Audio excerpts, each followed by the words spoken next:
どうもこんにちは、川内の健です。今日はナンバーズコレクション2022最後の靴8足目ナンバー14の靴が完成します。ナンバー14は薄い色の革を使ったカジュアルな雰囲気の靴ということで制作しました。なんですがやはりね、迫力が出てしまいます自分で言うのもなんですけど、迫力出ちゃうんですよね。全然悪い意味じゃないんですけど、ちょっと軽い感じのを作ってるつもりだったんですけど、それでもね、にじむような何かを感じてしまいます。というのはやはり磨きの影響はかなり大きいと思います。磨いていただいたのはブリフトアッシュ札幌の林田さん。とても渋い仕上がりです。ということでデザインこだわり、そして磨きの解説やっていきます。この靴はナンバー14パンチドキャップとカジュアルです。モデル名はそのままにパンチドキャップと内羽ですごくスタンダードなアッパーのデザインなんですけど、つま先部分にリンピングとパンチングを入れてワンポイントになっています。カジュアルということで、このアッパーの革ディプイのライトブラウンの革を使ったんですけど、結構ベージュに近いような革を使っています。それに合わせてソールの色も革らしさを感じるものですし、出し縫いの色も浅いと生成りのものを使っています。細かく見ていきます。デザイン自体はストレートチップと同じ型ですよね。なんですけど、やっぱり革の色とか出し縫いの色とかこのパンチングによってかなりカジュアルなイメージが出てきます。つま先は木型を結構丸めにして使ってます。今回最も丸みを帯びたつま先です。これもかなりカジュアルな要素を強める要素の一つです。かかとはシームレスヒールになっています。継ぎ目のないヒールですね。今回底付けが少し特徴的というか初めてやったんですが、シングルソールシングルウェルトなんですが、ヒール周りにもウェルトを巻くというのをやってみました。どういうことかというと、ソールシングルソールですね。そしてウエスト部分があって、ヒールの部分は普段だとこのヒールがヒールカップにくっつくぐらいに攻めるんですよね。なんですけど、今回ここギザギザが入ってるの分かると思います。ここにウェルトつけてますね。このウェルトは縫ってるわけではなく、中底をアッパーに釘で固定して靴の額縁のような飾りの機能を持っています。ヒール自体はいつも釘でぶち抜いて本底に固定するので、その釘によってこのウェルトは靴に固定されています。またこれもカジュアル感につながるというか、ヒールが結構ビチッとくっつくと一体感が出てドレッシーな雰囲気が出るんですけど、ちょっと離れてる方が余裕の感じるというか、そしてまたここにウィールが入れられるんでね、カジュアルな感じが出てきます。ソールの出し縫いは SPI8 番 3mm 間隔の出し縫いです。いつもは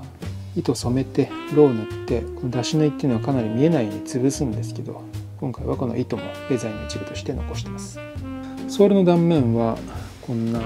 結構雰囲気のある色合いなんですけど、ほとんど革の色ですね。若干染めてるんですけど、この茶色っていうのは革にロウが染み込んで濃くなった色ですね。ほとんどナチュラル仕上げのソールです。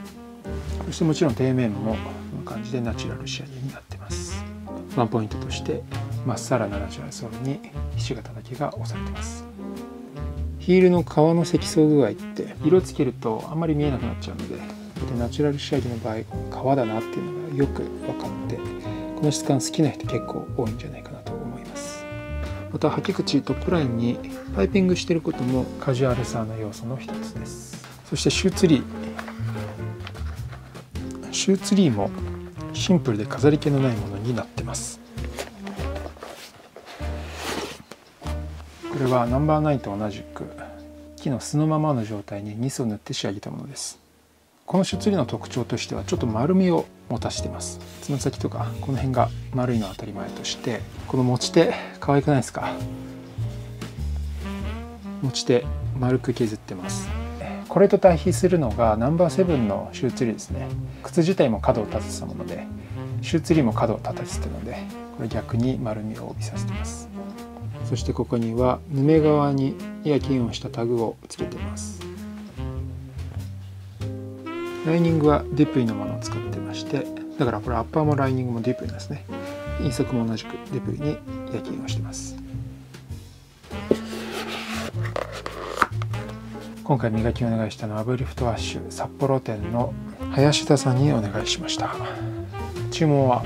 アンティーク仕上げでお願いしますと。アンティークシャギというのは靴の色よりも濃い色のクリームとかワックスを使って経年変化したようなグラデーションのついた磨きです。磨きによってこれ履く前なんですけど10年ぐらい経過したみたいな、まさにアンティークになるには100年経たんですけど10年ぐらいは経過したような渋さ貫禄が出てます。つま先の色合いのグラデーション、そして光沢のグラデーション、とてもいいです。このバンプのこの部分ですね、もう少し色合いを出してもらいました。薄い色の革ってちょっともやっとしがちなんですよね。それがまた靴自体の印象の軽さ、ちょっと爽やかさみたいにもつながるんですけど、もやっとしたところに少しこう色が入るとぐっと引き締まって迫力が出てくるんですよね。これがやっぱりどうしても出てきてしまう迫力っていうのがこの磨きによって強調された感じですね。とはいっても形状デザインかなりカジュアルな感じなので、この迫力とカジュアル感のいい感じのバランス取れてるんじゃないかなと思います。でこの靴おまんじゅうトーンなのでつま先の丸みとボリューム感が癖になります。すごく雰囲気のある仕上がりになっていると思います。